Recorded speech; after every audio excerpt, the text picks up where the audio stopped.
உண்மை விளக்கும் நூலை பற்றி அறிமுகம் செய்து கொண்ட 14 சாத்திரங்களில் திருவதிக மனவாசம் கடந்தாரால் அருள பெற்றிருக்கக்கூடிய உண்மை விளக்கம் தத்துவங்களை பற்றியும் இறைவனுடைய நடனத்தை பற்றியும் தெளிவாக சொல்லக்கூடிய நூல் பார்த்தா இந்த நூல் திருவதிக மனவாசம் கடந்தாரால் அருள பெற்றிருக்கின்றது. இந்த நூலில் 54 செய்யுள்கள் உள்ளன. அதில் முதல் செய்யுள் விநாயகர் காப்பு. வன்மை தரும் ஆகமனுள் வைத்த பொருள் வழுவா உண்மை விளக்க முறை செய்ய திண்மனத்தே அந்தி நிற தந்தி முக துந்தி வைத்து ஐந்தரனை தந்தர தந்தியில் வைப்பார் என்று விநாயகப் பெருமானை வேண்டிக் கொண்டு, விநாயகப் பெருமானே இந்த நூலை கற்கின்ற காலத்து மாணவருக்கும் ஆசிரியருக்கும் இடர்பாடுகள் இல்லாமல் சிவஞானம் விளங்குவதற்கான இடர்பாடுகள் யாவையும் நீக்க வேண்டும் என்று விண்ணப்பம் செய்து கொண்டாரா? நாமும் விண்ணப்பம் செய்து கொண்டோமா? செஞ்சுட்டீங்களா? அதுக்கடுத்து ஆசிரியரிடத்துல இந்த நூலை செய்ய வேண்டிய அவசியம் என்ன அப்படிங்கிறதுக்காக நம்முடைய குருநாதர்கிட்ட விண்ணப்பம் வைக்கிறார். குருநாதரே, பொய்காட்டி பொய் அகற்றி போதானந்த பொருளாமே காட்டும் மெய்கண்டாய் விண்ணப்பம் பொய்காட்டா மெய்யா திருவெண்ணை இட்டயா சுத்த வினா ஐயா நீதான் கேட்டருள் அப்படின்னு தன்னுடைய குருநாதராகிய மெய்கண்டார்கிட்ட கேட்கிற மாதிரி அவர் இந்த நூல்ல இந்த வினாக்களுக்கெல்லாம் விடையளிக்கிற மாதிரி நூலை செய்திருக்கிறார். ஆனா நூலை செய்தவர் வினாவை எழுப்பியாருங்க? திருவதிக மனவாசம் கடந்தார் தான். அவர் தன்னோட குருநாதரை முன்னிலைப்படுத்தி இந்த நூலை செய்யக்கூடிய நிலையில, குருநாதா நீங்கள் எனக்கு பொய்யாகிய உலகத்தை இது பொய் என்று காட்டி என்னுடைய அறிவில் அதை உணர்த்தி பொய்யை அகற்றி உரிய காலத்தில் பக்குவ காலத்தில் இது உனக்கு உறவு பொருள் அல்ல பகை பொருள் என்று உணர்த்தி நீக்கி உண்மை பொருளாக விளங்கக்கூடிய சிவானந்தத்தை தரக்கூடிய இறைவனாகிய மெய்யை காட்டுகின்ற மெய்கண்டநாதரே, ஏன் அதை காட்டுவதற்கான தகுதி தங்களிடத்தில் முழுமையாக உள்ளது. ஏன் நீங்கள் ஏற்கனவே கண்டவர். அப்படிப்பட்ட நீங்கள் பொய்காட்டாத கருவுள் செல்லாத உடம்பை பொருந்தி இருக்கக்கூடிய திருவை உடையவரே, உங்களுடைய திருவடிக்கு ஒரு விண்ணப்பம். இந்த ஆன்மாவாகிய நான் சுத்த நிலையை எய்தும் பொருட்டு என்னிடத்தில் ஒரு வினா உள்ளது. அதை கேட்டு நீங்கள் எனக்கு பதிலை அருள வேண்டும் என்று கேட்டு இரண்டாவது பாடல் வரிசையில இரண்டாவது, நூல் வரிசையில முதல் பாடல். இரண்டாவது பாடல் சொல்லப்பா என்ன வினா என்று கேட்டபோது 6 தத்துவம் ஏது, ஆணவம் ஏது, அன்றைய மாறாதனை ஏது, மற்றவற்றின் பெயராக நான் ஏது, நீ ஏது,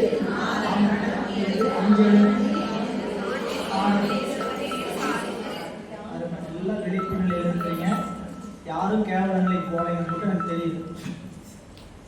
யாரும் கேவல நிலைக்கு செல்லவில்லை. அப்போ சகலத்துல விழிப்பு நிலையில் இருக்கக்கூடிய நிலையில இருந்து இந்த பாடத்தை செவிமடுக்கக்கூடிய அத்தனை அன்பர்களும் சிவஞானத்தை எய்வதற்கு எந்த விதமான தடையும் இருக்காது. யாரெல்லாம் விழிப்பு நிலையிலிருந்து இந்த பாடத்தை கேட்டு அதை அறிவுல பொருத்தணுமோ அவங்களுக்கு இறைவனுடைய திருவடி பேர் என்பது நிச்சயமாக எய்தும். இந்த 8 கேள்வி கேட்டார்கள். 8 கேள்வி 5 தலைப்புகள்ல அடக்கி உரையாசிரியர் காட்டினார். அடுத்தது நமக்கு மதியம் சிந்திக்கக்கூடிய பகுதி 3வது பாடல். ஆசிரியருடைய இசை பதில் சொல்ல தொடங்குறார். உள்ளபடியத்தை உரைக்க கேள் உந்தனக்கு வள்ளல் அருளால் அன்று வாய்மலர்ந்த தெல்லிய சீர் ஆகமங்கள் சொன்ன அடைவிலே ஆனந்த யோகம் நிகழ் புதல்வா உற்று. முதல்ல பாடல் எடுக்கும் போது எப்படி எடுக்கும்னு கேட்டீங்கன்னா, ஆனந்தம் யோகம் நிகழ் புதல்வா. ஆசிரியருடைய பதில் எப்படி இருக்குது? பேரின்பமாகிய சிவானந்தமாகிய இன்பத்தை நிகழ்வதற்குரிய பக்குவத்தில் இருக்கின்ற மாணாக்கனே. எப்படி விളിக்கிறாரு? நீ எப்படிப்பட்ட மாணவன்? சாமானிய மாணவனா இல்ல. நீ எப்படிப்பட்டவன்? சிவானந்தத்தை எய்துவதற்குரிய பரிபக்குவத்தில் இருக்கக்கூடிய மாணாக்கனே. அதான் ஆனந்த யோகம் நிகழ். ஆனந்தம் பேரானந்தம் என்பது சிவானந்தம் தான். அந்த சிவானந்தம் எதன் மூலம் கூடும்? யோகம். யோகம்னா கூடுதல். சிவானந்தம் கூடுவதற்கு தகுதியுடைய நிலையில் இருக்கின்ற மாணாக்கனே. ஆனந்தம் யோகம் நிகழ் புதல்வன். புதல்வன் என்னங்க? மகன். ஆசிரியருடைய காலையில் பார்த்தோம் இல்லையா, ஞான சொத்துக்களுக்கெல்லாம் உரிமை உடையவன். அதனால ஆனந்த யோகம் நிகழ் புதல்வா அப்படின்னு அங்க வெளி கூப்பிட்டுட்டு உள்ளபடி இத்தை உரைக்க கேள் உந்தனக்கு. உள்ளபடி இத்தை உரைக்க கேள், உள்ளத உள்ள மாதிரி சொல்றேன். எதுல உள்ளத? ஆகம நூல்ல உள்ளத நான் உள்ளபடி உனக்கு சொல்லுது. எனக்கு தோணுது நான் உள்ள சொல்லலை. உள்ளதை ஏற்கனவே ஆகமங்கள்ல சொல்லப்பட்டிருக்கக்கூடிய பதிவசுவாச செய்திகளை பற்றிய நீ கேட்டிருக்கக்கூடிய 8 வினாக்களுக்குரிய செய்தியை ஆகமங்களில் உள்ளபடி நான் உனக்கு உரைக்கின்றேன். உள்ளபடி இத்தை உரைக்க. அது ஆசிரியர் சொன்னார்னாவே பெரிய விஷயம். ஆசிரியர் தன்னிடத்தில் இருக்கக்கூடிய ஞானத்தை எல்லாம் மாணவர்கள் பெற வேண்டும் ரொம்ப விரும்புவார். அப்படி விளங்கி நிற்கிற மாணவரை பார்த்தா ஆசிரியருக்கு ரொம்ப விருப்பமா இருக்கும். ஆசிரியருடைய ஆசை என்ன? மாணவனுக்கு அந்த ஞானம் விளங்குகின்ற அந்த தன்மையை பார்த்தாங்கன்னா, ஓ பரவாயில்ல இப்படி இருக்கிறாங்க அப்படின்னு. அதுதான் ஆசிரியருக்கு நாம் தருகின்ற ஊதியம். ஆசிரியருக்கு வேற ஊதியத்திலாம் நிறம் கொண்டு கொடுக்க முடியும். நல்லா படிச்சீங்கன்னா பள்ளிக்கூட ஆசிரியருக்கு பெருமை. என்னுடைய மாணவன் நல்ல மதிப்பெண். இந்த ஞானக்கல்வியை பெறுகின்ற அந்த நிலையில ஆசிரியர் ஆகமங்களில் உள்ள செய்தியை உனக்கு உள்ளபடி உரைக்கிறேன் கேள். உள்ளபடி உரைப்பது அது ஆசிரியருடைய பெருந்தன்மை. உள்ளபடி இத்தை உரைக்க கேள் உந்தனக்கு வள்ளல் அருளால் அன்று வாய்மலர்ந்த தெல்லிய சீர் ஆகமங்கள் சொன்ன அடையிலே. வள்ளல் சிவபெருமான். இறைவனை வள்ளல் என்பது பல காரணம் உண்டு. அவன் வரையாது வழங்குபவன். நமக்கு வரையாது என்னங்க? வரையாது என்ன? வரை எல்லை. வரை என்னதுங்க? எல்லை. எல்லைப்படுத்தி கொடுப்பது. நாம ஒருவருக்கு உதவணும்னா ஒருவருக்கு இல்ல தர்மம் பண்றோம்னு முடிவு பண்ணிட்டோம். சரிங்களா? அதுக்கு ஒரு நாள் வச்சுக்கோம். சனிக்கிழமை வந்தா எல்லாத்துக்கும் தர்மம் பண்றோம். சனிக்கிழமை வந்தா இப்படியே பார்த்துக்கிறீங்களா இல்லையா? சனிக்கிழமையான தர்மம் இல்லைங்களா? கடையில் எடுத்து ஒரு டப்பா நம்ம காசு போட்டுக்குவாங்க. அது 10 ரூபா இருக்கலாம், 20 ரூபா இருக்கலாம், 50 ரூபா இருக்கலாம். அது வரைக்கும் தான் அவருடைய தர்மம். வரவங்களுக்கு என்ன பண்ணுவார்? 1 ரூபா ஐயா போட்டுருவார். அவர் வரைப்படுத்திருக்கிறார். இன்னைக்கு தர்மம் நாம் எவ்வளவு பண்ணணும்? 50 ரூபா. 50 ரூபாய்க்கு 1 ரூபா கொடுக்கலாம். அது இன்னைக்கு சனிக்கிழமை தான் கொடுக்கணும். காலம் வரையறை, பொருள் வரையறை, இதில் வரைப்படுத்தி சிவம் அப்படி வரைப்படுத்தி கொடுக்காத காரணத்தினால் அவருக்கு பேர் வள்ளல் அருளால் அன்று வாய்மலர்ந்த ஆகமங்கள். தெல்லிய சீர் ஆகமம், நமக்கு தெளிவை தருகின்ற ஆகமங்கள் என்று இறைவன் கல்லால் மரத்தின் நிழலிலிருந்து சனகாதி முனிவர்களுக்கு உள்ளிட்டோருக்கு அருளிய சிவாகமங்கள் 28. சிவாகமங்கள் இது நந்திய பெருமானுக்கு உபதேசத்தின் வாயிலாக நமக்கு கிடைக்கும். அப்படி ஆகமங்கள் சொல்லப்பட்ட செய்தி உனக்கு உள்ளபடி உரைக்கிறேன். இதனை உற்றுக்கு எப்படி கேட்கணும்? செய்தி எப்படி பொருத்தணும்? உற்றுக்கு. வள்ளல் அருளால் அன்று வாய்மலர்ந்த ஆகமன் தெல்லிய சீர் ஆகமங்கள் சொன்ன அடையிலே உரைக்க உற்றுக்கு. அப்படின்னா உற்றுக்குன்னா என்னன்னு உங்களுக்கு சொல்ல வேண்டியது இல்லை. அறிவை பொருத்தமா வச்சு பாடத்துல வச்சுதான் கேட்கணும். எங்கேயோ கவனத்தை வச்சு பாடத்துக்குள்ள இருக்காதீங்க அப்படிங்கிறதுக்கு தான் அம்பிகை சிவாகமங்களை கேட்ட போது மனம் கவனம் சிதறி கேட்டதுனால அவரை போய் மலையரசு கீழே பரதவ குளத்துல போய் மகளா பிறக்கணும்.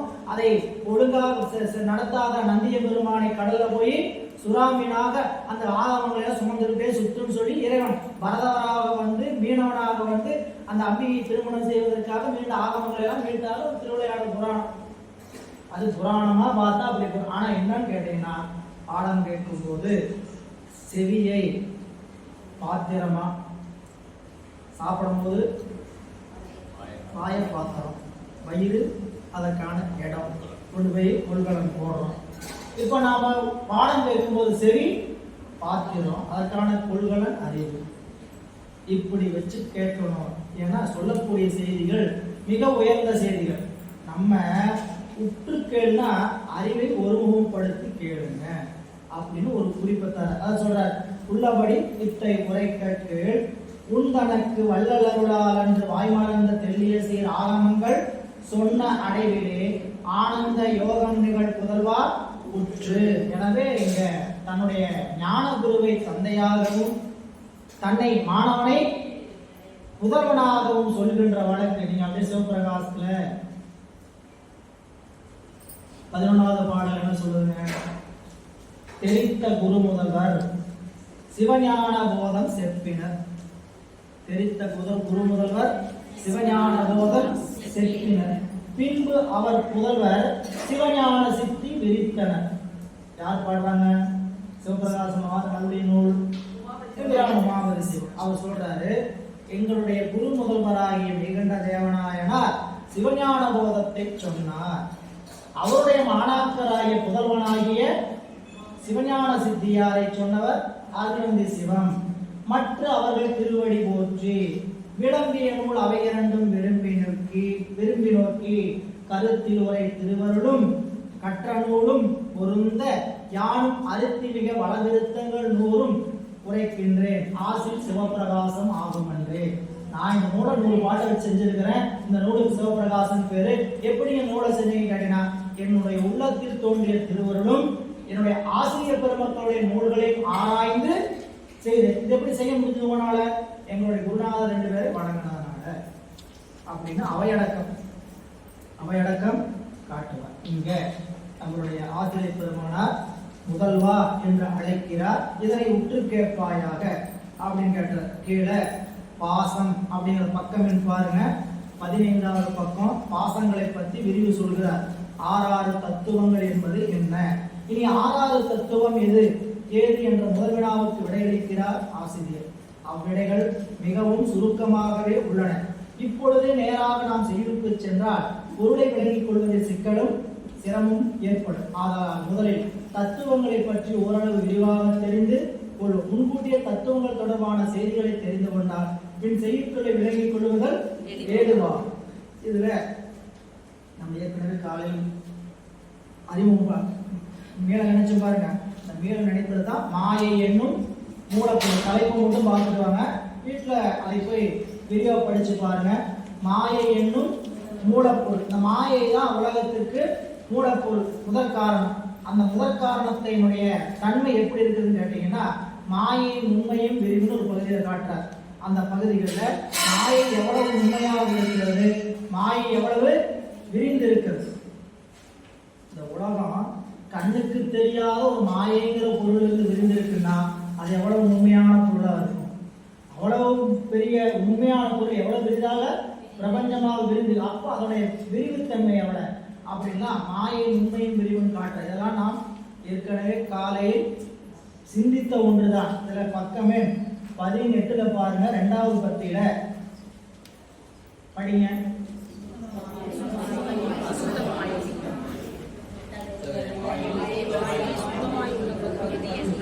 அசுத்தமாயுள்ள பகுதி என்றும் இரு பகுதியாய் நிற்கும். சுத்த பகுதி என்பது ஆணவ மலத்தோடு கலவாது, அசுத்த பகுதி ஆணவ மலத்தோடு கலந்தது. பாருங்க, முதல் 5 வரியை படிச்சுட்டு 5வது வரியில இடையிலிருந்து பாருங்க, முதல் வரியிலிருந்து வர மாதிரியே வரும். வருதா? அப்படிதான் இருக்குதா? புத்தகத்துல திருத்தி இருக்கிறாங்க. ஒரு புத்தகம் முன்னே புத்தகத்தை இந்த ஆண்டு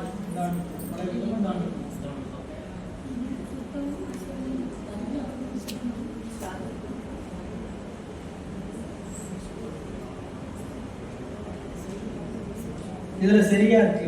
உங்க கையில இந்த புத்தகத்துல சரியா இருக்கு. ஏன்னா இது முதல் பதிப்புல தப்பா வந்து திருத்தி சொன்னோம். ஐயா 2 தடவை இது பிரிண்ட் ஆயிருக்குது அப்படின்னு சொன்னோம். அதனால உங்களுக்கு இருக்கா? 2 தடவை இருக்கு. பழைய புத்தகத்துல 2 முறை இருக்கும். அதாவது இத்தகையங்கிறது மறுபடியும் தொடங்கும். 5 6வது வரையிலாங்க. அப்ப முதல்ல இருக்கக்கூடிய 5 வரியை அடிச்சுட்டு மறுபடியும் இத்தகைய மாயை சுத்தமாயுள்ள பகுதி என்றும் அசுத்தமாயுள்ள பகுதி என்றும் இரு பகுதியாக இருக்கும் அப்படின்னு படிச்சுக்கணும். புது புத்தகமாக பற்றி குழப்பம் இல்லை. ஏற்கனவே இருக்கக்கூடியவர்கள் அது மீண்டும் ஒரு முறை அச்சாயிருக்கு. அதை திருத்திக் கொள்ளுங்க. அவ்வளவுதான் அந்த பகுதியில. அந்த 2வது பத்தி பாருங்க. மாயை, அசுத்த மாயைக்கு வேற என்னென்ன பெயரா இருக்கு? மாயை, மாமாயை, குடிலை, விந்து என்பன சுத்தமாயை குறிக்கும் வேறு பெயர்கள். சுத்தமாய்க்கு வேறு வேறு பெயர். இதெல்லாம் சித்தியாரு மற்ற நூல்லாம் படிக்கும் போது இந்த பேர்லாம் நமக்கு அவசியம் தெரியணும். அப்ப மாமாயை, குடிலை, விந்து இதெல்லாம் சுத்தமாயை குறிப்பது சொல். இந்த சுத்தமாயில விந்துன்னு ஒரு பேர் வரும். சுத்தமாயில விந்துன்னு ஒரு பேர் வரும். அந்த விந்து என்று சொல்லக்கூடியது வேறு, இங்க பொதுவாக சுத்தமாயை விந்து என்று சொல்வது வேறு. எனவே சுத்தமாயை, மாமாயை, குடிலை, விந்து என்னும் சுத்தமாயை குறிக்கும் வேறு பெயர்கள். மோகினி என்பது அசுத்தமாயை குறிப்பது மறுபெயர் மோகினி. பிரகதி மாயைக்கு மான் என்ற ஒரு பெயர் உண்டு. இந்த மூன்று பெயரும் பெயராலும் தெரிஞ்சுக்கங்க. சுத்தமாயைக்கு மாமாயை, குடிலை, விந்து. அசுத்தமாயைக்கு மோகினி. பிரகதி மாயைக்கு மான் என்ற ஒரு பெயர் உண்டு. இந்த நிலையில இந்த தத்துவங்களை பற்றி விரிவெல்லாம் காட்டுறார். சித்தம், புத்தி எல்லாம் வரிசையா என்ன இருக்கு காட்டிட்டே வர. இதெல்லாம் விரிவாக சொல்லப்பட்டிருக்கக்கூடிய செய்தி. படிச்சு மீண்டும் விரிக்க வேண்டிய அவசியம். ஏன்னா இதுதான் காலையில் உங்களுக்கு அங்கங்க காட்டிட்டு போயிருக்கோம். இதே தான் பாடத்திட்டத்துலையும் பார்க்க போறோம். பாடத்திட்டத்துல பாடல் வாயிலாகவும் இதையே தான் பார்க்க போறோம். காலையில நம்ம ஏற்கனவே அதை தெரிந்து கொண்டு இருக்கிறோம். வீட்டுல போய் உங்களுக்கு இது கொடுத்துருக்கிறத வாய்ப்பு இருக்கிறவங்க ஒரு நாள் கொஞ்சம் பக்கமா படிச்சுட்டே வந்தீங்கன்னா அந்த ரீகால் ஆகும்போது நல்லா உங்களுக்கு தெளிவா புரியும். சந்தேகம் வந்தா அங்கேயே ஒரு கேள்விக்குறி போட்டுருங்க. இந்த இடத்துல நமக்கு புரியல அப்படின்னு மீண்டும் குழுவில் போடுங்க. இல்லை குழுவில் இருக்கக்கூடிய ஒருங்கிணைப்பாளர் போனீங்கன்னா அவங்க அதற்கான பதிலை எங்கிட்ட வாங்கி அனுப்பிடுவாங்க. இப்போ பக்கமே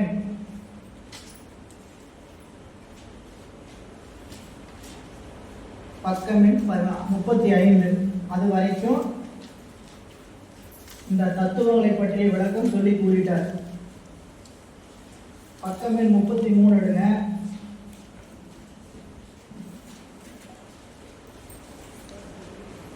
பக்கம் 33 கூட வேண்டாம்.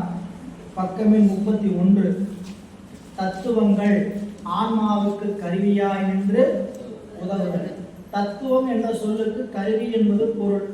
எவ்வகையாலேனும் ஆன்மாவிற்கு கருவியாய் நின்று உதவுவதே தத்துவம். மேற்கூறிய தத்துவங்களில் அந்த கரணங்கள் 4, ஞானேந்திரியங்கள் 5, கண்மேந்திரியங்கள் 5 ஆகிய 14 ஆன்மாவின் அறிவு தொழில்களுக்கு கருவியாயிற்றல் வெளிப்படும். நமக்கு உதவுகிறது யாராவது எடுத்து சொல்லணுமா? 14 விததுங்க. அந்த கரணம், ஞானேந்திரியம், கண்மேந்திரியம். இந்த பூதங்கள் மற்றதெல்லாம் நமக்கு உதவுங்கிறது நேரடியாக அனுபவத்துக்கு வரதில்லை. ஆனால் இதுலேயே அந்த காரணங்கள் 4 நம்மளுக்கு நேரடியாக உதவுதுன்னு நம்மளுக்கு அடிப்படை வெளிப்படையாக தெரியாது. கொஞ்சம் தத்துவாராய்ச்சியில் போய் சரியா அது எப்படி நமக்கு நடக்குதுன்னு தெரிஞ்சுக்கிட்டாதான் என்ன பண்ண முடியுங்க? இது மனம், புத்தி, ஆங்கார சிஸ்டம்லாம் இருக்குன்னு தெரிஞ்சுக்கும். எனவே அப்படி சொல்லி வெளிப்படை அதுல அவற்றின் பின்னர் தோன்றும் தன்மாத்திரைகளும் போதங்களும் ஆகிய தத்துவங்கள் 10 ஆன்மாவிற்கு எவ்வாறு கருவியாய் நின்று உதவுகின்றன என எண்ணலாம்.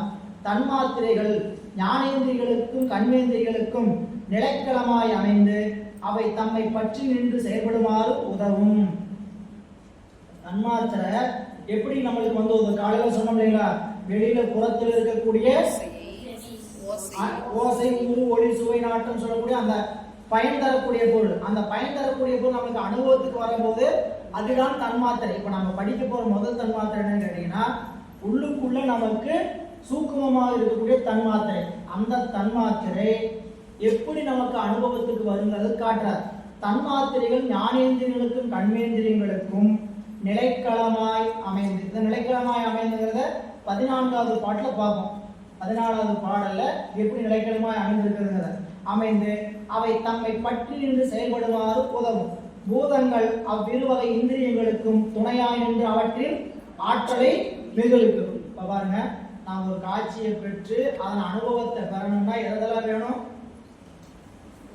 பூதங்கள் வேணும், நம்மளுடைய கருவிகள் வேணும், கருவிகளுக்கு ஊக்குவிக்கின்ற தன்மாத்திரைகள் வேணும். இது 3 தொடர்பு பட்டாதான் ஒரு காட்சி மனத்துக்குள்ள போகும், ஒரு செயல் மனதுக்குள்ள போகும். இதை காட்டுகின்ற பகுதி 14வது பாடல். இங்க அதற்கான அறிமுகம் செய்திருக்கிறார். ஏன்னா அந்த இடத்துல காலையில் சொல்லும்போது உங்களுக்கு எப்படி விளங்கிட்டீங்க, அது மறுபடியும் நினைவுபடுத்துவதற்காக ஞானேந்திரியங்களுக்கும் கண்மேந்திரிகளுக்கும் தன்மாத்திரை நிலைக்களமாக நின்று நமக்கு அதை உதவுவதற்காக நின்று பூதங்கள் இரு வகை இந்திரியங்களுக்கும் துணையாய் என்று செயல்படுத்துகின்றன அப்படின்னா தன்மாத்திரைகளும் பூதங்களும் இவ்வகையில் ஆன்மாவிற்கு உதவும் தத்துவங்களாய் உள்ளன. இது பற்றி விரிவான செய்திகளை 11 முதல் 15 வரை உள்ள செய்யுட்களில் நாம் காண இருக்கிறோம்.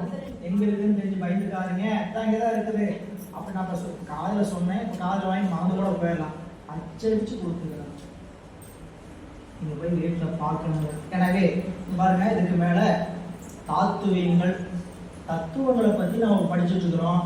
தத்துவங்கள் நேரடியா நமக்கு அனுபவத்துக்கு வருவதில்லை. தத்துவங்கள் நமக்கு நேரடியா, தத்துவங்கள் எல்லாமே சூக்கும பொருள். தத்துவங்கள் நமக்கு அனுபவத்துக்கு எப்படி வரும்னா தாத்துவீகங்களா வரும். எப்படி தாத்துவீகங்களா வருங்கிறதா 30வது பக்கத்துல 32வது பக்கத்துல பாருங்க. தாத்துவீகங்கள் 60. இதை படிச்சீங்கன்னா நமக்கு இது எல்லாமே அனுபவத்திற்கு நல்லாவே தெரியும். பிருத்திவி என்னதுங்க? நிலம். நிலத்தினுடைய கூறுபாடாக இருக்கக்கூடிய தாத்துவீகங்கள் 5: எலும்பு, தசை, மயிர், தோல், நரம்பு. இந்த 5 நம்மளுக்கு தெரியாம இருக்கா? தெரியும், அனுபவத்திற்கு. தாத்துவீகங்கள் தான் நம்மளுக்கு அனுபவத்துக்கு வரும். தாத்துவீகங்கள் எதோட விரிவுன்னு கேட்டீங்கன்னா தத்துவங்களோட விரிவு. ஆனா நம்ம படிக்கிறது எதை பத்தி படிக்க போறோம்னு கேட்டீங்கன்னா தத்துவங்களை பத்தி தான் படிப்போம். தாத்துவீகங்கள் நம்மளுக்கு வெளிப்படை. தாத்துவீகம் எதனுடைய காரியம் கேட்டா தத்துவங்களுடைய காரியம். எனவே தத்துவம் மண் நாம் படிக்கிறோம். நாம் நினைக்கிறது இந்த மண் கிடையாது, இதுவே ஸ்தூல மண். தத்துவமா படிக்கிற பாருங்க, இந்த மண் அந்த ஸ்தூலமா தெரியக்கூடிய நிலத்திற்கு சூக்குமமா காரணமாக இருப்பது இல்ல. இப்ப எப்படி சொல்ல முடியும் கேட்டீங்கன்னா, போர்டுல ஒரு சாக் பீஸ்ல எழுதி போடுறேன்னு வச்சுங்க. இந்த சாக் பீஸ்ல எழுதி போடுறதா என்னதுங்க? மண். நாம பார்க்கக்கூடிய மண். நாம் எதைத்தான் தத்துவம்னு படிக்கிறோம். ஆனா இது எதுல இருந்து வந்தது? சாக் பீஸ்ல தான் வந்தது இல்ல. இந்த சாக் பீஸ் தான் உண்மையிலேயே மண். நம்ம படிக்கிறது எதை மண்ணா படிக்கிறோங்க? எழுதி போடுற அந்த எழுத்து தான் நம்ம புரிஞ்சுக்கிறோம். எழுதி போற அந்த எழுத்து தான் மண்ணா புரிஞ்சுக்கிறோம். அது மண்ணு கிடையாது. நீங்க தெரிஞ்சுக்கிறது எப்படி தெரிஞ்சுக்கிட்டா போதுன்னா, இந்த மண்ணை தான் சொல்றாங்கன்னு இப்போதைக்கு தெரிஞ்சுக்கணும். இந்த ஆழமா தெரிஞ்சுக்கணும். ஏன்னா அப்போதைக்கு இப்போதே சொல்லி வைத்தேங்கிறத தெரிஞ்சுக்கணும். ஏன்னா எங்கேயாவது தத்துவம் படிச்சுட்டு யாராவது கேட்கறாங்கன்ட்டு மண் தத்துவம்னா தெரியுமா உங்களுக்கு யாராவது கேட்டாங்க, நாங்க எங்கேயா போய் சுடுகாட்டில் பண்ணி நிற்கிறோம். தாயத்தை கட்டிக்கிட்டீங்கன்னா நீ சுடுகாட்டில் போய் நடுநாட்டில் நிற்கிறானா, நான் ஏன்டா போய் நிற்கிறாங்க மாதிரி, நாங்க ஏன்னா தத்துவத்தில பத்தி அடுத்த கூட போய் பேச போறோம். தெரிஞ்ச மாதிரி காமிச்சுக்கவே மாட்டேங்க ரொம்ப அப்படின்னு.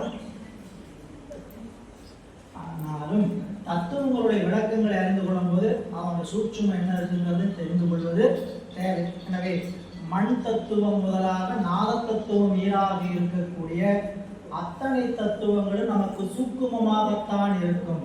நமக்கு அனுபவமாக வரக்கூடிய பொருள் தாத்விகம். அதுல தாத்விகள் நிலத்தினுடைய கூறு படிச்சுட்டோம். நீரினுடைய கூறு அப்பு. நீரினுடைய கூறு எதுங்க? சிறுநீர், ரத்தம், சேத்துமம், இலவை, சுக்கிலம் அல்லது சோனியம். இதெல்லாம் நீரினுடைய கூறுபாடு. உடம்பு இருக்குதா இல்லையா? இருக்கு, ஸ்லேத்துமம் இருக்குது, கபம். ஸ்லேத்துமம் கபம். கபம், சிறுநீர் இருக்கு, ரத்தம் இருக்குதா பார்க்கணும் இல்லையா? இதெல்லாம் கண்ணுக்கு தெரியக்கூடிய தத்துவத்தினுடைய கூறுபாடு தாத்விகம் என்று சொல்வது. தேயு, நெருப்பு. நெருப்பினுடைய கூறுபாடு இதயத்தில் வெப்பம், பசிக்கின்ற தீ, கண்ணில் வெப்பம், உடம்பில் வெப்பம், கபால வெப்பம். இதெல்லாம் நமக்கு அனுபவத்தில் இருக்குது. மண்ட சூடேறி போயிடுச்சு நினைக்கிறேன் உங்களுக்கு. கபால வெப்பம் சரிங்களா? அந்த கபால வெப்பம். வாயுவின் கூறு உதானன், பிராணன், அவானன், சமானன், வியானன், நாரன், கூர்மன், விருகரன், தேவதத்தன், கணன். 10 காற்று. உள்ளுக்குள்ள ஒரு காற்று போய் 10 காற்றுகளாக நமக்கு தெரியும். நம்மளுக்கு தெரிஞ்சதெல்லாம் பிராணன், மூச்சுக்காற்று. மூச்சுக்காற்று மட்டும் இல்லை, இந்த காற்று 10 திசையில பிரிஞ்சு நம்மளுக்கு 10 வகையான உடம்புல பயன் தருகிறது. இதெல்லாம் கொஞ்சம் யோக காட்சியில கிடைக்கக்கூடியது. நீங்க நிறைய நூல்ல படிக்க இதெல்லாம் எங்கெங்க கூர்மன்கிறது என்னன்னு கேட்டீங்கன்னா, கண்ணுல நம்மளுடைய இமைக்குது பாருங்க. இந்த இமைக்கிறதுக்கு ஒரு காற்று அவசியம். கண்ணு துடிக்குது எனக்கு, அந்த காற்று குறைந்துருச்சுன்னு அர்த்தம். அந்த காற்று சரியா வேலை செய்யல, கண் துடிப்பு வருது சரியா. இந்த இமை துடித்து கொண்டு இருக்கிறது, தும்மல் வர வேண்டும், இருமல் வர வேண்டும், இதுல ஒரு காற்று வேலை செய்யும். உடம்புல நம்மள கழிவு செய்திய காற்றாக உணவு போகுது. உணவுல என்ன ஆகுதுங்க? உணவினுடைய கூறுகள், நம்ம உணவு சாப்பிடக்கூடிய உணவுல 1% உடம்புக்கு சத்தாகவும் 2 பங்கு கழிவாகவும் செல்லும். சாப்பிட்ற உணவு 3 கணக்கு வச்சுக்கிட்டீங்கன்னா 33% என்னவா போகும்? சத்து. 66% கழிவா போகும். அது அந்த குறிப்பிட்ட வயது வரைக்கும். குறிப்பிட்ட வயது தாண்டிச்சுன்னா பாதிக்கு பாதி கழிவா போகக்கூடிய 90% கழிவாகவும் 10% தான் உடம்புல சேரும். அது என்ன காரணம்? இந்த கருவிகளுடைய தேய்மானம். நமக்கு கொடுக்கப்பட்ட உடம்பு தேய்மானம் ஆகிட்டு கருவிகள் தானே. அப்போ கருவிகள் எல்லாமே என்ன ஆகணும்? ஓட ஓட தேய்ந்து கொண்டே இருக்கும். முட்டி வலிக்குங்க, கையை வலிக்குங்க, வளைக்கத்தான் செய்யும். கொடுத்துருக்குது அப்படி டிஃபால்ட்டு. கருவி எப்படி கொடுத்துருக்குறான்னு கேட்டிங்கன்னா அப்படிப்பட்ட கருவி. உடம்புங்கிறத எதுக்காக கொடுக்கப்பட்டது மூலமாக தெரிந்து கொள்ள வேண்டும். உடம்பு துன்பத்துக்காக கொடுக்கப்பட்டது. இந்த உடம்புல நோய் வரல, எனக்கு நான் நல்லா இருக்கேன், நோயே வரலன்னு சொன்னோம்னா நம்ம உடம்புல வேற ஏதோ டிஃபெக்ட் இருக்குதுன்னு அர்த்தம். நம்ம உடம்புல நோய் வந்துட்டு இருக்குனால இது பேர் உடம்பு. இல்லாட்டினா இரும்பு. இல்ல, யாருக்கு நோய் வராதவங்க யாராவது இருப்போமா? கண்டிப்பா நோய் வராதவர்கள் இருக்க இயலாது. சதவீதம் வேணா குறையலாம். நோய்க்கான இடம் உடல். உடம்பு எதற்கான இடம்? நோய். நோயின் வழியாக துன்பத்தை கொடுப்பான். அப்படி 10 வகையான காற்றை பற்றிலாம் விரிவா இல்லை உள்ளுக்குள்ளே எங்கேயாவது அந்த காரணம் படிக்கும்போது படிக்கலாம். அப்படி சொல்லும் பொழுது அபானம், அபானம் கழிவு காற்றை வெளியேற்றுவது. சமானம், நம்ம உடம்புக்குள்ள எல்லா பகுதிகளுக்கும் ரத்தம் போகணும். ரத்தம் போய் நம்ம சாப்பிட்ட உணவில் இருக்கக்கூடிய சக்தி என்ன பண்ணணும்? டோர் டெலிவரி பண்ணணும். இந்த தசைக்கு, இந்த எலும்புக்கு, இந்த கண்ணுக்கு, இந்த காதுக்கு, இந்த வாய்க்கு தனித்தனியா டெலிவரி பண்ணணும் அந்த போஸ்ட்மேன். அதுக்கு யார் உதவுறான்னு கேட்டீங்கன்னா சமானம். அவனுக்கு பேரு சமானம். இப்படி 10 பேரு 10 ஒரே ஒரு காற்று தான் தினம் உருவாகி போயிடும். ஒரே ஒரு நாள் தான் உதவும் செத்ததுக்கு அப்புறம். தனஞ்சயன். தனஞ்சயங்கிற காற்று இறந்த பிறகு உடம்பை வெடிக்க செய்யும். உடம்புக்குள்ள காற்று என்ன பண்ணுங்க? உடம்பை வெடிக்க செய்து, சிதற செய்து, அழிக்க செய்யும். இதுல காற்றினுடைய கூறு. அடுத்து சொல்ற ஆகாயத்தின் கூறு. அத்தி, அலம்புடை, இடை, பின்கலை, சுடுமனை, காந்தாரி, குகுதை, சங்கினி. இது சங்கினி மங்கினிங்கிறீங்க ஐயா.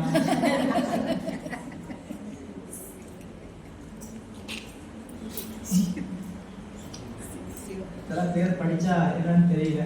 ஆனா நம்மளுக்கு 3 நாடிகள் ஓடுறது தெரியும். இடகலை, பின்கலை, சுடுமனா நாடி. இந்த சுடுமனா நாடி ஓடுவதற்கான இடம் ஆகாயத்தினுடைய ஞானேந்திரியங்களின் விடயங்கள்.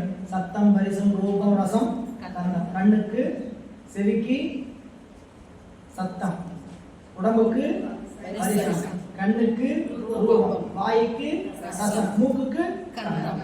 கந்தம்னா வாசனை, ரசம்னா சுவை. ரசம்னா சுவை. அப்படி ஒவ்வொன்றும் வேற வேற வேற சொல் இப்படியும் சொல்ல ஆளப்படும். இல்ல, ஓசை, ஊறு, ஒளி, சுவை, நாட்டம் மட்டுமே சொல்லப்பட மாட்டாது. சத்தம், பரிசம், ரூபம், ரசம், கந்தம். அடுத்து காட்டினார் கண்மேந்திரியங்களின் விடயங்கள். வசனம், கமனம், நமனம், விசர்க்கம், ஆனந்தம். என்னங்க மறுபடியும் முதல்ல சொன்னீங்க? பேசுதல், நடத்தல், கொடை கொடுத்தல், இடுதல். சரிங்களா? அப்புறம் கழிவுகளை வெளியேற்றுதல், இன்பத்தை நுகர்தல். இப்படிதான் சொன்னீங்க. இதுக்கு கலைச்சொல் என்னன்னு கேட்டீங்கன்னா வாய்க்கு வசனம், காலுக்கு கமனம், கொடுப்பதற்கு தானம், இன்பத்தை அனுபவிப்பதற்கு கழிவுகளை வெளியேற்றுவதற்கு விசர்க்கம், இன்பத்தை நுகர்வதற்கு ஆனந்தம். விசர்க்கங்கிற வார்த்தையில கேள்விப்பட்டிருக்கீங்களா? விசர்சனம் ஜெயரம் சொல்லணும்ல, படிச்சிருக்கீங்களா? நம்ம விநாயக பெருமான மஞ்சள் பிடிச்சோம்னா என்னங்க பண்றது? விசர்ஜனம் பண்ணிக்கணும்னு சொல்லணும்ல, அதான் விசர்க்கணம். அது விசர்க்கணம், அதாவது அதை அகற்றுவது இல்லைங்களா? அதை நிர்மாணியம் பண்றது. அதனால விசர்க்கம், ஆனந்தம் இல்லைங்களா? ஒரு நிலைப்பாடு. இது கண்மேந்திரியம். அதுக்கு அடுத்தது அகங்காரத்தின் கூறு. அகங்காரத்தின் கூறு தைசகம், வைகாரிகம், பூதாதி. அதை படிச்சிட்டோம். குற்றம், காமம், குரோதம், லோகம், மோகம், மதம், ஆச்சரியம். இது எதனுடையதுன்னு கேட்டீங்கன்னா மனதினுடைய கூறு. இதுல கூறு கொடுக்குற அந்த கூறுல எழுதிங்க. மேல பிருத்திவியிலிருந்து ஆகாயத்தின் வரைக்கும் பூதத்தினுடைய கூறு. நிலம், நீர், நெருப்பு, காற்று, இந்த அஞ்சும் பூதத்தின் கூறு. அடுத்து சொல்லக்கூடிய ஞானேந்திரியம் கண்மேந்திரியமோ தைசதம் வைகாரிகத்தினுடைய கூறு. கொஞ்சம் வாங்கிக்க. கூறு எத்தனை கூறு படிச்சோம்? 3 கூறு. என்னென்ன கூறு? பூதாதி அகங்காரம், தைசத அகங்காரம், வைகாரிக அகங்காரம், தைசத அகங்காரம். இந்த 3 அகங்காரம் 3 கூறுன்னு படிச்சோம். அதுல ஐம்பூதங்கள் எதனுடைய கூறுன்னு கேட்டீங்கன்னா தைசத அகங்காரத்தினுடைய கூறு, பூதாதி அகங்காரத்தினுடைய கூறு. பாருங்க, தைசத பூதாதி தைசாத அகங்காரமாகிய சாத்வீக கூறு எதுங்க? 5 நிலங்கள். அது வந்து எதுங்க? தாமச கூறு. அதனுடைய கூறு தாமச கூறு. மேல பிராக்கெட் போட்டு எழுதிருக்கீங்க. பிருத்திவி, அப்பு, தேயு, வாயு, ஆகாயம். இது 5 என்னதுங்க? பூதாதி அகங்காரம் தாமச கூறு. ஞானேந்திரியம் வைகாரிக அகங்காரம் எதனுடைய கூறு? ராசதத்தினுடைய ஞானேந்திரியம். தைசத அகங்காரம் அது எதனுடைய கூறு? சாத்விகத்தினுடைய கூறு.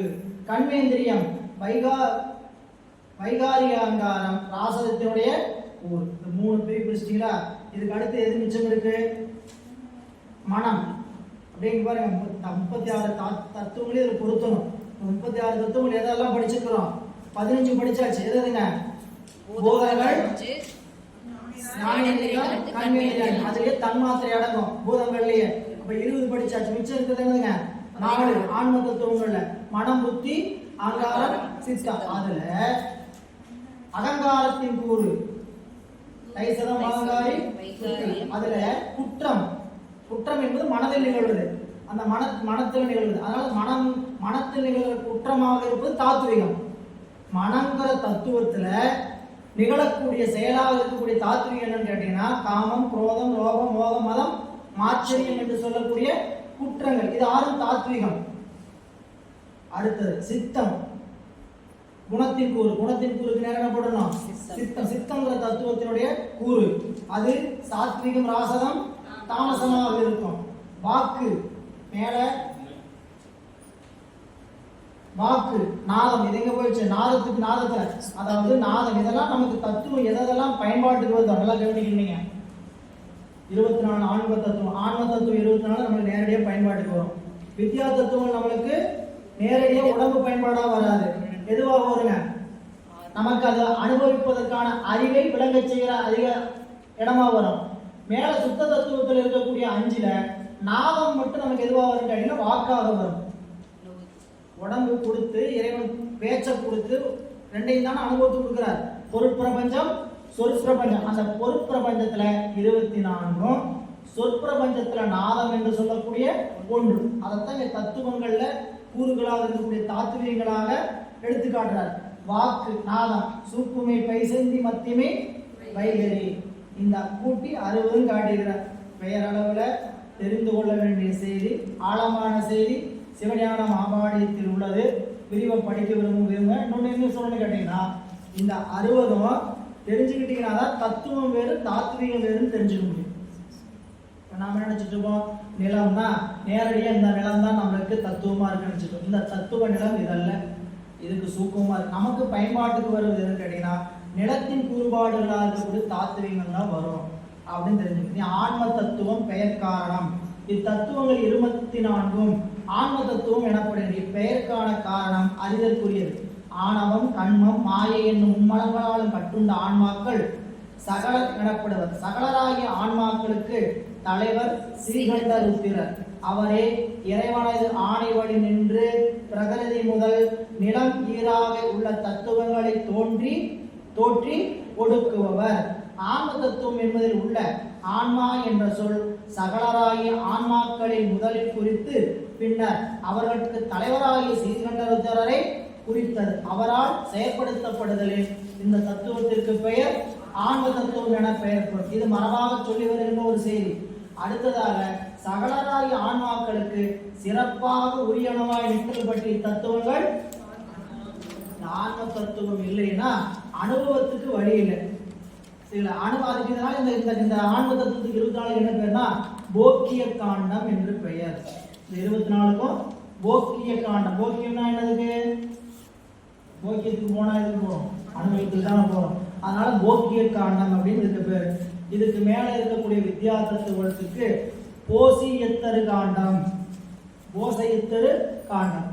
சுத்த தத்துவத்துக்கு பிரேரக காண்டம். இதெல்லாம் உள்ள பேர் இருக்கு, நீங்க தேட வேண்டிய நூல் இருக்கு, அந்த இடத்துல விரிவாக சொல்லுவார். இனி அடுத்த இதுகாரும் நாம் விரிவாக அறிந்த செய்திகளை பின்வருமாறு தொகுத்து கூறலாம். இப்ப நீங்க எவ்வளவு தூரம் இத்தனை பக்கம் படிக்காமே போயிட்டீங்களே, நீங்க படிச்சோம்னா நல்லா இருக்குன்னு நீங்க நினைக்கலாம். அதை இப்படி சுருக்கியமா சொல்றேன் கேளுங்க. உலகுக்கு முதற் காரணம் மாயை. அது சுத்த மாயை அசுத்த மாயை என இரு பகுதியாய். அசுத்த மாயிலிருந்து தோன்றும் காரியமே பிரகிருதி மாயை. நாம் வாழும் உலகுக்கும் நமது உடம்புக்கும் நேரே காரணமாயிருப்பது இப்பிரகிருதி மாயே ஆகும். பிரகிருதியிலிருந்து முதலில் அந்த கரணங்களும் பின் ஞானேந்திரியங்களும் கண்மேந்திரியங்களும் அவற்றின் முன்னர் தன்மாத்திரையும் அவற்றின் ஐம்பூதங்களும் தோன்றும். பூதங்களின் பரிணாமமே இவ்வுலகம். புரியாம இருக்கா உங்களுக்கு? சுருக்கமா சொல்றார், ஆன்ம தத்துவமாகிய பிரகிருதி மாயை தான் நமக்கு நேரடியாக அனுபவத்திற்கு வருகிறது. அதுல முதல் தோன்றுவது சித்தம், அதுக்கப்புறம் அந்த கரணம் தோன்றதுக்கு அப்புறம் கண்மேந்திரியம் ஞானேந்திரியங்கள் தோன்றி தன்மாத்திரையில் பூதங்கள் தோன்றும். இந்த 24 சேர்ந்ததுக்கு பேர் தான் ஆன்ம தத்துவம். இதுதான் நமக்கு உலகமாகவும் உடம்பாகவும் விரிந்திருக்கிறது என்று அவற்றிலிருந்து இதை பற்றி செய்தி பதிவு செய்கிறார். கீழே ஆசிரியர் கீழிருந்து விளக்கி செல்லுதல். இந்த நூல்ல ஒரு சில நூல்ல நாத தத்துவத்திலிருந்து எப்படி தோன்றி வருதுன்னு சொல்லுவாங்க. நம்ம இப்ப பணமே எப்படி வரைஞ்சு பார்க்கிறோம். மாயை, மாயிலிருந்து சுத்த மாயை, அசுத்த மாயை, சுத்த மாயில நாதம் வந்து சாதாக்கியம், மகேஸ்வரம், சுத்த வித்தை. இங்க வித்யா தத்துவத்துல அசுத்த மாயில் வித்யா தத்துவம் 7, மாயை கலை காலம் ஏதி கலை வித்தை அராகம் உடன். அதிலிருந்து கலையிலிருந்து பிரகிருதி மாயை பிரிந்து பிரகிருதி மாயை மூலப்பகுதியாக இருந்து குணம் வெளிப்படாமல் இருந்து அதிலிருந்து சித்தம் அகங்காரம் புத்தி அகங்காரம் மனம். மனம் என்று சொல்வது உருவாவதற்கு முன்னாடி அகங்காரத்துக்கு 3 கூறு, தைசத அகங்காரம், வைகாரி அகங்காரம், பூதாரியா 3 இருக்குது. ஒன்னேதான் 3 நிலையில் இருக்குது. தைசத அகங்காரம் சாத்விக கூறு மிகுந்திருப்பது, மீதம் 2 அடங்கி இருப்பது. வைகாரி கூறுனா ராசகஸ்து இருப்பது, மீதம் 2 அடங்கி இருப்பது. பூதாதி அகங்காரம்னா அதுல தாமச கூறு இருந்திருக்கும், மீதம் 2 அடங்கி. அதுல சாத்விக கூறு மிகுந்திருக்கக்கூடிய பகுதியில் இந்த மனமும் ஞானேந்திரியங்கள் 5 ஆகிய செவித்தோல் கண்ணாக்கு மூக்கு 5 தோன்றுகின்றன. வைகாரி அலங்காரமாக இருந்த ராசக கூறிலிருந்து கண்மேந்திரியமாகிய வாய் கால் கை இருவாய் கருவாய் என்றும் 5 தோன்றுகிறது. பூதாதி அலங்காரமாகிய தாமச கூறிலிருந்து தன்மாத்திரைகளையும் அவற்றிலிருந்து விரிந்தா இருக்கக்கூடிய பூதங்கள் 5 ஆகிய நிலமை நெருப்பு காற்று 5 தோன்றும். இதெல்லாம் இந்தந்த கூறில் தான் தோன்றுனதுங்கிறத நீ அப்படியே ஞாபகம் வைக்கணும்னு வச்சுங்க. மனமும் செவியும் தோலும் கண்ணும் நாக்கும் மூக்கும் 6 எதிலிருந்து உருவாகி இருக்குது. எப்ப கேட்ட மாயன்னு சொல்றாங்க. இது மாயையா இருக்காங்க.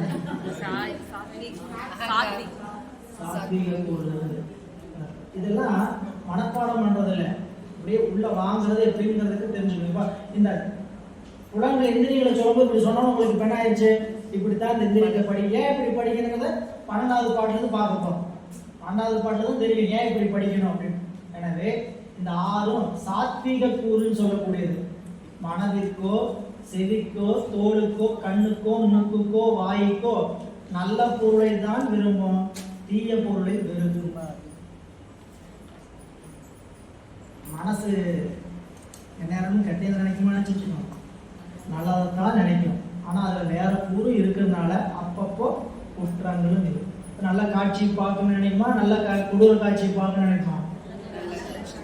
எதையாவது பார்க்கறதுனா விரும்பி பார்க்கறதுனா நல்லா குத்து அடி உத கொள்ளு நல்லா சாத்து இப்படியே பார்த்துட்டு என்ன ஆகும். திரைப்படமே இருக்குது.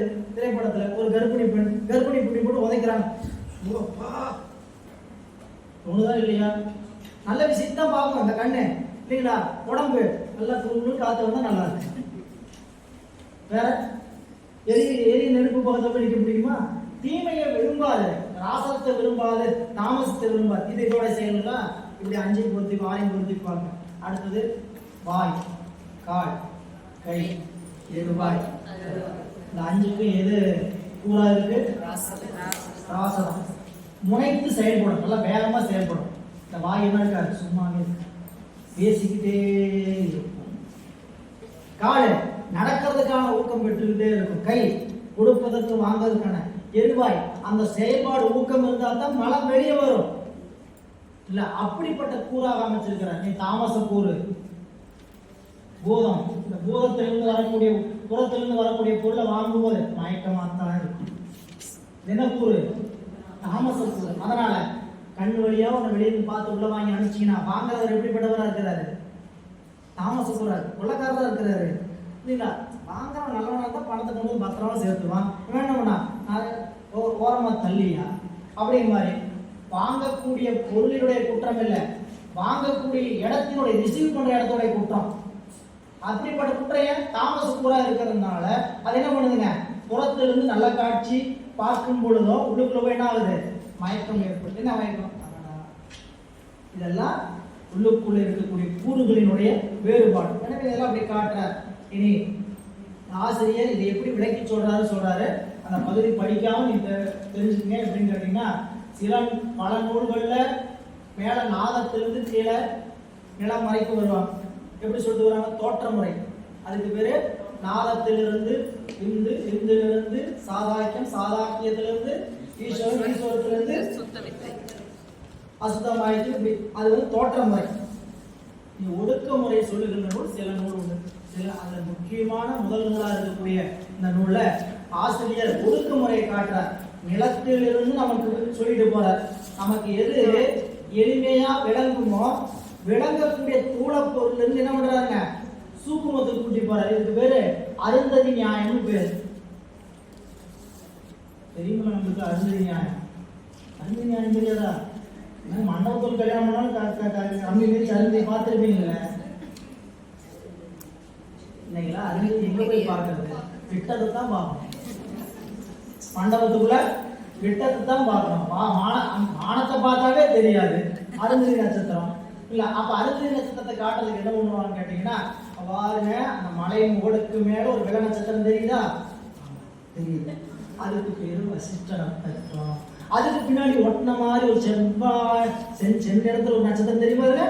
அதுதான் அருந்ததி நட்சத்திரம். எதை காட்டி காட்டினாங்க? மலை முகடை காட்டி வசிஷ்ட நட்சத்திரத்தை காட்டி அருந்ததி. இதுக்கு பேர் தூள அருந்ததி நியாயம்னு பேர். இந்த நியாயத்தை தெரிஞ்சுக்க, நியாயமா நீங்க தெரிஞ்சுக்கணும். ஏன்னா பின்னாடி நிறைய நியாயத்துல சொல்லுவாங்க. தூள அருந்ததி நியாயம் இந்த மாதிரி நிறைய நியாயத்துல சொல்லுவாங்க. அப்போ இந்த தூள அருந்ததி நியாயம் என்பது நமக்கு அறிவுக்கு எட்டாத ஒரு பொருளை அறிவுக்கு எட்டுகின்ற ஒரு பொருளை காட்டி அதற்கு பின்னதாக அறிவுக்கு எட்டாத பொருளை உணர்த்துவது. அதற்கு பேர் என்னங்க? தூள அருந்ததி. நாமெல்லாம் மானம் பார்த்துருக்கோம், பார்த்துருக்கோம். திரைப்படத்துல பார்த்துருக்கீங்க, தொலைக்காட்சியில பார்த்து, நேர்ல பார்த்தல. அது சில பேர் பார்த்துருக்கலாம்.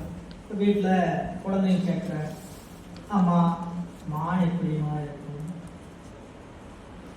பாட்டி மான் எப்படி இருக்கும் சொல்லிட்டு மானை சொல்லுது. நீங்க மாதிரி படம் இருந்தா காமிக்க முடியும். இன்னைக்கு மாதிரி தொலைக்காட்சி போட்டு நேஷனல் ஜியோகிராஃபி, டிஸ்கவரி போட்டு விட்டா கொஞ்ச நேரத்தில் மான் வரும். அப்படியே கிடைக்கும். அன்னைக்கு சொல்லணும்னு சொல்லணும், அம்மா கூட்டிட்டு போவாங்க வாசல். எங்க பாரு ஆடு தெரியுதா? இது மாதிரி தாண்டி மான் இருக்கும். இது மாதிரிதான் காது தூக்கிட்டு இருக்கும், தலை இருக்கும். இது மாதிரிதான் மான். இதுக்கு பேர் என்னதுங்க? தூள அருந்ததி நியாயம். இதெல்லாம் சைவ சித்தாந்தத்துல முக்கியமான ஒரு கலை சொற்கு. தூள அருந்ததி நியாயம் என்பதை கொண்டுதான் காணப்படாத இறைவனை காணப்படுகின்ற உலகத்தை கொண்டு துணிதல். இறைவனை எப்படி துணிகிறோம்? காணப்படாத இறைவனை காணப்படுகின்ற உலகத்தை கொண்டு துணிதல். அது தூள அருந்ததி நியாயம். இப்படி ஆசிரியர் கீழே விளக்கிட்டு போறாரு. என்னதுங்க? முதல்ல நம்மளுக்கு எங்கிருந்து சொல்ல போறார்? ஐம்பூதங்களை சொல்ல ஆரம்பிச்சு கடைசியாக நாத தத்துவத்தை பற்றி சொல்ல போகிறார். அப்படி சொல்லும் பொழுது 5 பூதங்களின் வடிவு 4லிருந்து பாடல் 4லிருந்து 21வது பாடல் வரை முதல் கேள்விக்கான விடை. கேள்விக்கான விடை வரிசை எழுதிங்க. 4லிருந்து 21 வரை அங்கே எழுதுங்க. பக்கம் எண் 35ல மேல 5 பூதங்களின் வடிவம் சொல்ற இடத்துக்கு மேல 6 தத்துவம் ஏது என்கின்ற முதல் வினாவுக்கான விடை பாடல் 4 21 வரை. ஒரு 5 பாட்டு 6 பாட்டு வேக வேகமா படிப்பேன். அதுதான் பின்னாடி ஒட்டி வச்சிருக்கிறோம். சரிங்களா? அப்படி பார்த்துக்கிட்டே வாங்க. இந்த பூதங்களுடைய வடிவம் முதல் சொல்றார். நாற்கோணம் பூமி புனல் நன்னுமதியின் பாதி ஏற்கும் அனல் முக்கோணம் எப்போதும் ஆர்க்கும் அறுகோணம் கால் வட்டம் ஆகாயம் ஆன்மா உருகாயமா இவற்றால் உற்று